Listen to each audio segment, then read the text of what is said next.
যুবক তোমাকে বলছি ভাই, তৃতীয় ব্যক্তি আল্লাহর কাছে বলছে, আল্লাহ আমার একজন সুন্দরী চাচাতো বোন ছিল, আছে না তোমাদের কাজিন, এবং তাকে আমি খুব ভালোবাসতাম। ওই যে এখন বয়ফ্রেন্ড গার্লফ্রেন্ড ফ্রি মিক্সিং, যেটা খুব ভালোবাসতাম, তো তাকে আমি পেতে চাইতাম,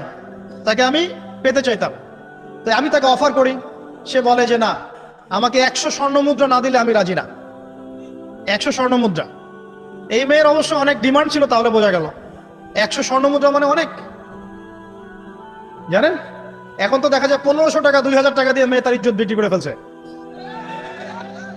100 স্বর্ণ মুদ্রা, আর কাউকে কিছু দেওয়াই লাগে না, এমনি বিক্রি করে ফেলে। বেশি পারিবারিক জেনা কেন্দ্রিক যত প্রশ্ন আসে, অন্য কোনো কেন্দ্রিক প্রশ্ন এত আসে। মানে এই যুগটা কি হয়েছে, মানে মানুষকে জেনার উন্মুক্ত করে দিয়েছে একেবারে। একদম স্কুল লাইফ থেকে শুরু হবে বয়ফ্রেন্ড গার্লফ্রেন্ড ফ্রি মিক্সিং, এই বন্ধু বন্ধু পড়তে পড়তে জেনা হয়ে যায়, কলেজ লাইফে গিয়ে আরো বড় জেনা, ইউনিভার্সিটিতে গেলে তো আর কোনো পাত্তাই নাই।